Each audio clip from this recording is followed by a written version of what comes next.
થરાદના દુધવા ગામે સાંસદ ગેનીબેન ઠાકોરનું આકરું નિવેદન।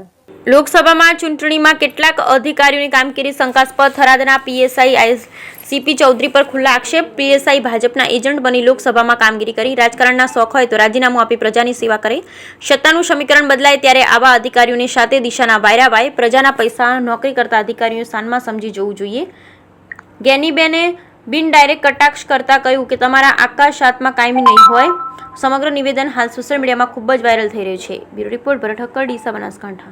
દીધું છે અને એની શક્તિ પણ ભગવાન તમને એ છોડવા માટેની પણ આપશે। ત્યારે શિક્ષણ એ આવનાર પેઢીનું ભવિષ્ય છે। નાના મોટી મજૂરી કરવી પડે, વતનથી દૂર જવું પડે, તો શિક્ષણ માટે કરીને કે ધંધા રોજગાર માટે રાજો જિંદગીની અંદર સુખી થવા માટે વટ, વતન અને વ્યસન આ ત્રણનો ત્યાગ કરવો ખૂબ જરૂરી છે। વટ એટલા માટે કે આપણી આર્થિક સ્થિતિ માપની હોય અને આપણે દેખાદેખીમાં ધાર્મિક કે સામાજિક પ્રસંગો લાખો રૂપિયાના કરીએ તો એ વટ રહ્યો એ પછી આપણને આર્થિક રીતે ને બધી રીતે પરિવારને બરબાદ કરે। વતન એટલા માટે ક્યાંય ધંધા રોજગારની કોઈ તકો ના હોય, શિક્ષણમાં દીકરા દીકરીને આપવું છે પ્રમાણમાં વ્યવસ્થા ના હોય, અને કાંઈ ખારું શીખવું છે તો જે વિસ્તાર વિકસિત હોય ને જ્યાં શીખવા જેવું હોય એ શીખવા માટે કરીને વતન છોડવું પણ જરૂરી છે।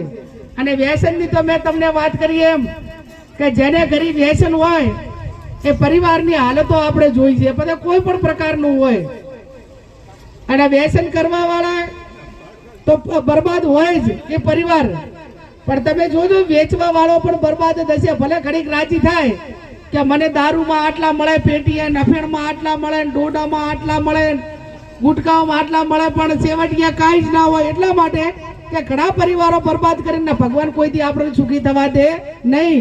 એટલે વેચવા વાળાએ રહેવા દેજો ને એનું જે નાના મોટું સેવન કરવા વાળા હોય એ પણ રહેવા દેજો। બહેનોને પણ મારી વિનંતી કે બહેનોની અંદર વ્યસન કાંઈ નાના મોટું નહીં હોય, પણ આ વર્તમાન સમયને આધીન ક્યાંક ગુટકા, તમાકુ, શેકડી, મિરાજ, મસાલા આવું હોય તો તમે પણ બંધ કરી નાખજો।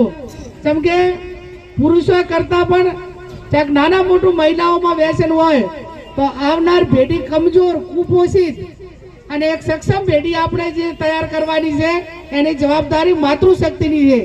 અને માતૃશક્તિ ચાહે નાના મોટા વ્યસનમાં આવે તો આ બનાસકાંઠા એ આંકડાકીય અને મેડિકલ રિપોર્ટના આધારે બનાસકાંઠામાં સૌથી વધારે કુપોષિત બાળકો હોય તો બનાસકાંઠામાં છે।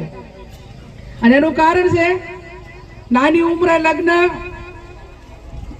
નાના મોટા વ્યસનો, અને જેને પૂરતા પ્રમાણમાં સગવડો મળવી જોઈએ ન મળે, અને એના કારણે જે બાળકોની તંદુરસ્તી આવનાર પેઢીની હોય એ જે પ્રમાણમાં મેડિકલ રીતે હચવાવી જોઈએ નથી હચવાતી, અને એની ચિંતા આપ સૌ કરજો।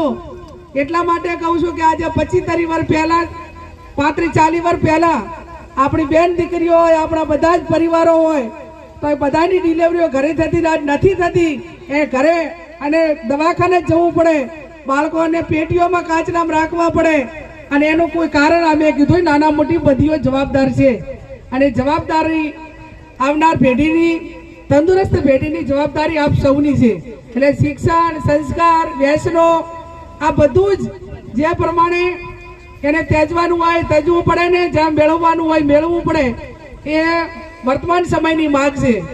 સરસ્વતી માતાનું મંદિર બનાવજો અને દીકરા દીકરીઓને ભણાવજો। મંદિર એટલે સ્કૂલ હોય, આંગણવાડી હોય, એમાં નાના મોટી કોઈ વ્યવસ્થા કરવાની હોય, મદદ કરવાની સરકાર તો કરે, પણ આપણા લેવલે પણ ચાહે આંગણવાડીના બાળકોને કોઈ આવો પ્રસંગ હોય, આજે આ ધારો કે પ્રસંગ છે તો આપણે બાળકોને ક્યાંક એને ફ્રૂટ આપીએ કે ક્યાંક દૂધ આપીએ